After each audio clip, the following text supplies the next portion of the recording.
Huge thanks to Lessard Lanes for this ball review. They take care of their bowlers there. If you're ever in the Connecticut or Plainville area, make sure to check them out. Another huge thanks to Dirk at Competitive Edge Bowling Pro Shop. He runs a great shop there. If you're in New England and you need a good fit, go check him out. He's also located at Lessard Lanes.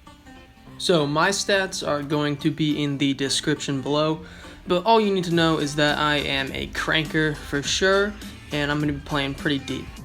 Yeah, so this will be my first game out of the box with the Verge.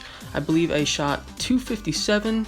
I did speed up through all the middle time and spares and such, but it's all in there just to show that it is one consecutive game. This ball comes out of the box at 2000 Avalon, or I should say micropad is what Brunswick, dv8, and Radical use. But that's a lot of surface for a big aggressive ball like this, and a lot of times you need to break in the cover, but I had no problem getting to the pocket once I moved into enough oil right off the bat. For all you number guys, the core inside the Verge is the threshold core. The RG on this ball at 15 pounds is 2.476, and the diff on this ball at 15 pounds is 0.049. It was designed for maximum hook and heavy oil, and I can confirm that it definitely will work in heavy oil from what you're seeing from me here. Wrapped around this threshold core is the Insider Solid Reactive Cover Stock, and I mean, man, this thing digs. As you can see on the back end here in a lot of these shots, the ball just doesn't quit. It keeps going through the pins as long as you get around it from this deep.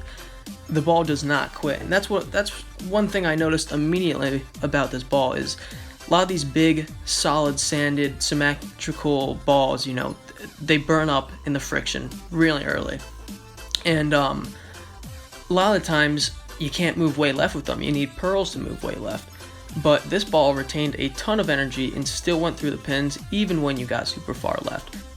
The Verge also has Dynamicore in it, which it seems Brunswick, Radical, and dv8 are throwing this blue stuff in everything, and I mean it works. Look at that last hit right there. Nice little kick on the 9. The hit before as well, I didn't quite get around it, but the Dynamicore got the pins down, and that's what you like to see. All those shots where you miss it at the bottom and it doesn't quite come around, the Dynamicore takes care of the pins for you, and it gives you more of those off hits, and the ball still goes flush. Can't get them all like that last one, but you do get a lot more. It's something like 11 or 12% hitting power, or a coefficient of restitution towards the pins, gets the pins flying. It's a lot of fun seeing this ball strike. This ball also has the dot technology, which allows you to drill without any worry of really cracking, so you can drill right on top of the pin if you so choose. The dot technology will reduce cracking on all these balls, and also it's backed by a 4-year warranty, which I believe is the best in the bowling industry.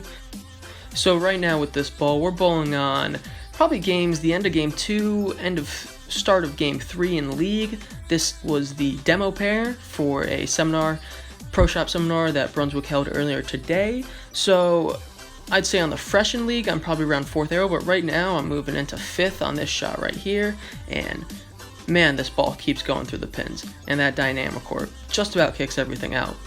As you can see throughout all these shots and the up-and-coming shots, this ball reads the mid lane pretty hard, but it continues on the back end, doesn't burn up a lot of energy, which you see from a lot of the bigger sanded solids. So personally, what this ball is giving me is, it's giving me a lot of versatility.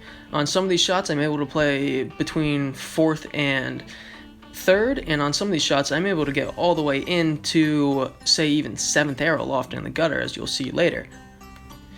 I think this ball is going to be great for a lot of different styles of bowlers, just because it will go through the pins no matter where you play, is what it is telling me. So for those bigger hands that want to move left but have a controllable ball that's not a flippy pearl, this ball will still go through the pins when you move left.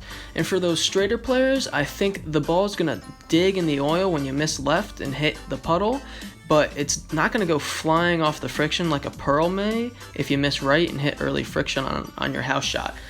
And for those tweener type players, I think this will be a great ball that will allow you to move left and not worry about it having to make the corner, because it loves to keep going once it sees friction. Overall, I think this is going to be a good release from dv8, and it's probably going to stay in the line for a while. Please drop me a like and subscribe if you enjoyed the video and want to see more bowling content. If you have any question about this ball or any other balls, drop a comment in the description below. Have a nice day.